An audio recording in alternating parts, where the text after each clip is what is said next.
Okay, so apparently it starts right away. Um, Today I want to talk to you about choosing your curriculum. We've been homeschooling a long time, since the early 90s, and our oldest son is 38, our youngest kid is 10, because we had four bio kids. We adopted three kids about 15 years ago, and then about 7 or 8 years ago, we adopted three more kids. So I've been homeschooling a long time, and I get a lot of questions about curriculum. What should I buy? What should I do? And so I have my four major things when looking for curriculum. And now I'm saying that, and I haven't looked for curriculum for about 20 years, because for 20 years I've been using the same thing. So this isn't about you choosing my curriculum. This is about helping you choose your curriculum by explaining to you how I chose mine. Okay, so there are four major categories. First one is the cost. We all have a budget, and if you can find something good free, take it, use it.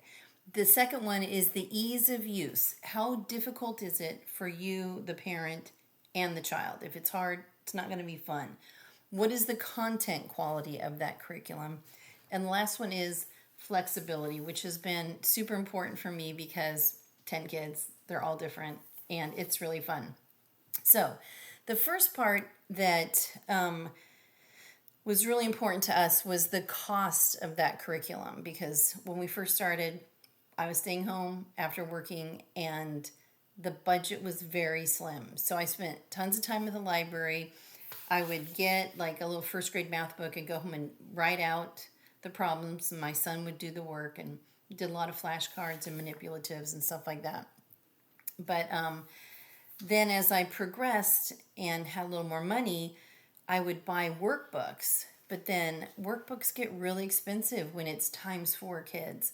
So I had went to a conference in 1999 and saw this one curriculum called Spelling Power, and it was one spelling book, and it was so expensive. It was like $50, but it was one spelling book for all my kids forever, from like starting spelling all the way up to college level spelling, like really hard words that I don't even know. But you could use it for multiple kids in multiple ways. And then she had a lot of activities in the book. So one shot, $50. Or I could spend, what's now, that's like $65 for that exact book. Or for one kid for 1 year on spelling, I could spend $72 to get a spelling book and teacher's guide. And if you multiply that times three or four kids, because we're still homeschooling four kids, because we have a grandkid that we're homeschooling too. But it gets really, really expensive when you add it up over the years. So the cost is important. Now you're like, I don't even have $50 for a spelling book. So the cool thing is, right now, you can go into your online and say, I need a first grade spelling list. And then people have made them, and they're free, and you can print them out. Now you're going to have to figure out what you're going to do with those spelling lists, but you can print them out for free and do one each week, however you want. Or, which is even more interesting, you can go into AI and say, I have a 10-year-old boy that loves adventure and physical fitness. Can you create a spelling vocabulary list for me for 1 year? I want 10 words each week, and it will populate it with the definition. If I didn't already have a spelling thing, I think I would design that for each of my boys right now. So AI is like a game changer. So I'm working on that this year, really in depth, and creating a history thing. But for now, it's it's fun. If you don't have any money, you can actually make your own. Then on the online learning platforms, I am personally not a fan. I think those platforms, there's a cost involved. It's a monthly, like $30 fee. Obviously, it gets cheaper as you have more kids in the same program. But it's really about memorizing, answering a quiz, and it's not really effective for teaching for curiosity, which I find to be really important. I don't want my kids just to know that thing. I want them to be curious about, and then what, and then how, and Where did those people come from, and that kind of thing. So I do have a friend who uses it very effectively. She has 10 kids, and they run a farm, and she doesn't need school to be about curiosity, because the farm is about curiosity. Raising animals, having a small business that their family runs, that's where all the curiosity happens. So school just needs to get done. It makes her feel good about checking those boxes. So if that's what you need, if you're a working parent, just do that. Don't worry about what anybody else thinks. You remember, you're not picking what works for me, you're picking what works for you. Okay, so the next one is the ease of use. And this is really scaled by how much time do you have. If you are a working parent, you're going to probably go with an online thing. You might have a little more funding. You might get a little better online curriculum, but don't feel bad about what you've chosen for your kid, because next year you can do something different, which there's a cost involved in doing something different next year. So I recommend, as you're learning what you use for your homeschool, really focus in on one subject at a time, finding the right thing, and then just sticking with that. So the ease of use for math, it will never happen. Your kids are going to complain. It doesn't matter what curriculum you use. I think we've used about 10 early on. And now I use 2, and I rotate back and forth because I understand them and I can help my kids with those. And that's it. I don't need a new math, fancy math for them. I just need to use what I can help them with. So the other thing about not switching up your curriculums, which creates an ease of use, because I don't have to relearn. How does this program work? What do I need to do? What do my kids need to do? I already know that.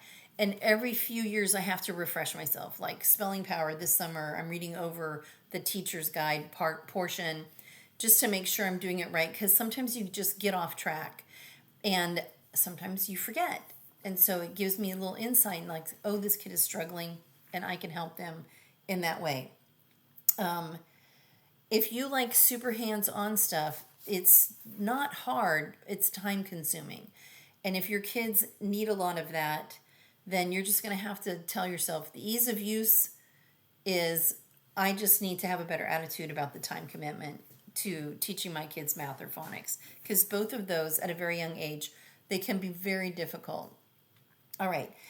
Do the lessons in the curriculum have a set pattern where they're not constantly changing it up and it's like, oh, now I need to go relearn something so I can teach my kid? Now, for math, you may need to do that sometimes, because like, how often do you do Roman numerals? I happen to love Roman numerals, but I've also done 4th grade math, I don't know, 10 times now. So some of those little things that don't come up very often, I'm very fond of, because it's like, oh, I can help you with that. Then you want to make sure you're not spending so much time on the teaching materials and learning that versus spending time with your kids. So if you're homeschooling because you like your kids, you're going to want to spend time with your kids and not the teacher's guide. Okay, so those are all your ease of use. They depend on your lifestyle and what your kid needs. The content quality. I really believe that the content quality is more about you than the curriculum you chose. You're going to want to choose a good, solid curriculum that offers a lot of options.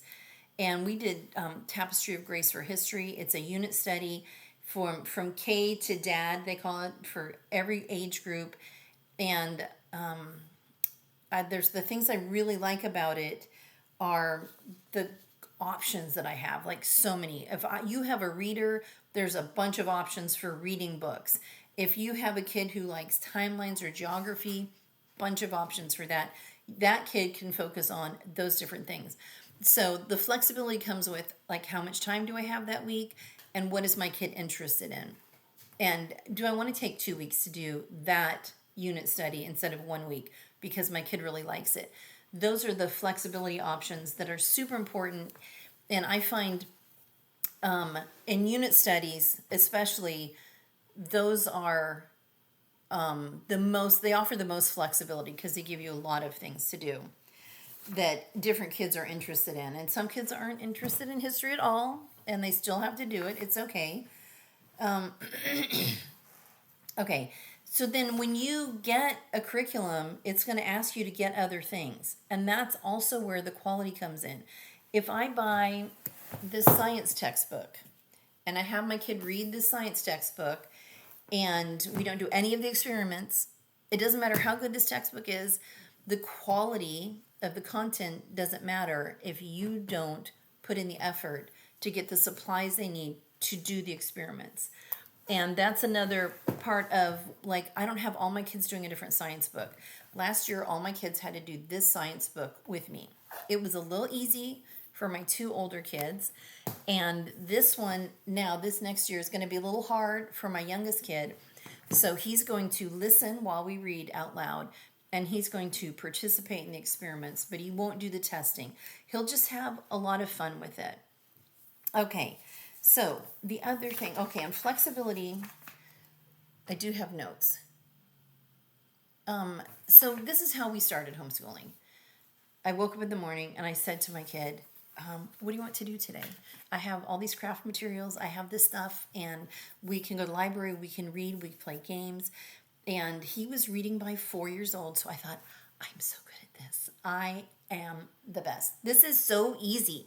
I don't know who needs phonics. I don't need who needs any of this, because all you have to do is read to your kid. And if you'll read to your kid, then they'll just read. And there you go. And then I had more kids. And my next kid couldn't read till 10, just like me. I couldn't read till 10. And I have a 10-year-old now who's just really reading. And as I watch him, I know he just doesn't want to look at the words. He wants to go outside and play. And I think for myself and my older daughter, who's like 34 now, it's not just about learning. It's not just about being smart. Sometimes it's just the kid wants to be outside. They don't want to be sitting down and looking at the book. And those kids are obviously really good guessers. But that's where flexibility comes in. It's like, okay, go run a lap. Go take your scooter around the neighborhood or something, and then come back and we'll get back to work. So the lovely part, the best part about homeschooling is the flexibility. And we school year round. We've done this for probably 10 years now, because I didn't homeschool to sit home and do school. I wanted to homeschool my kids so we could spend time out in the world having adventures. And that's where your kids are going to make those connections. And we did have an opportunity for a couple years, about 4 years, where we traveled around the United States in an RV, and we still get to use those memories as we're learning new things. And it's so fun to see Mount Rushmore and all the 250 year celebrations for the United States and go, oh, we've been there. We've been to Washington's home. We've been to the Ohio River where Washington stood. We've been to Mount Rushmore and stuff. So right now, there are local things that we're doing. We're hiking. And that's part of the flexibility, is the different stages of life. Maybe you have a job as the mom, you're working part-time, and all of those things, you can adjust your homeschool to fit into that. So when you're looking at curriculum, I want you to remember that the cost is important, because you might think, well, I have the $300 for this, so that's not that important. But if it's the wrong thing and you need to spend $300 again next year, that's really where it comes down to, what are you going to do? So the first time we adopted kids, they were 10, 3, and 2. Michael said, I need you to pick what curriculum you're going to use and just stick with it, because we can't keep spending the same amount that we had the first 15 years of homeschooling. And so at that point, it was pretty easy for me to go, okay, these are the things that I like. These are the things we're just going to do forever. And like, for example, I have this cursive book. I bought the book. I also bought the digital copy. And this is Institute for Excellence in Writing, and I'll do a whole video just on that. And so when you buy the digital copy, you can just print off as much as you want, because he has a lot of children and he understands the cost of homeschooling your children. So once I buy it, I can use it all that I want. Another thing we did one year was this poetry memorization, which is good for all kids of all ages. And we did it with friends. We'd get together once a week and the kids would recite.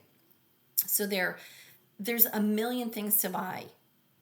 But what you want to do is really focus on what you need. And so when you're starting your search for curriculum, I would really start with math because that's the one that most people struggle with. Find a really good math curriculum. Go and look at people's math curriculum. If you know homeschoolers, say, can I look at your math curriculum? Can you talk to me about what you like about it, what you don't? In Houston, we happen to have the Homeschool store. And you can go in there and he has like 50 math options. And the ladies that work there, they can talk to you about your kids' learning style, your family style. They're amazing. They've been there for years and years, and they really know homeschooling and homeschoolers. So if you have that option and you live in Houston, just go to the Homeschool store over by Willowbrook Mall because they are the best helpers. And they also have a lot of used stuff. So it's not that hard. It's really not that hard to go through this when you think about, I'm just going to do one thing at a time. So you go with math, you go with phonics, you get that going, and then you start thinking about the other things. And do a lot of research. Do a lot of research. Ask a lot of questions from your friends. One thing that's important to note before I close this out is if you're doing history or science with friends, just go with what they're doing because any of those things, especially for your kids in junior high and high school, if they're doing it with a friend or a group of friends, they're going to enjoy it more. They're not going to care about the curriculum. The benefit of having, I can do math, 7 kids that have grown and left the house, they didn't care about the curriculum that I chose. They didn't care about the effort I put into co-op. They loved getting together with friends. And so now I have 3 kids and a grandkid that I'm homeschooling. We are changing up what we're doing and spending more time, like we're going to enjoy these things with friends is more important than the curriculum we're doing. So good luck. Ask questions. I'm here on Facebook, just all Sue Laprise, Facebook and YouTube and other places. Come and ask me questions and I will be glad to answer and help you out because when I first started homeschooling, there was no online. And, well, there was an online. It was very minimal. And there was no real homeschooling community for me until my oldest was 11 that we found a co-op. So I want to help you. I want to help you enjoy it and have fun with your kids and love homeschooling. So come and ask me some questions.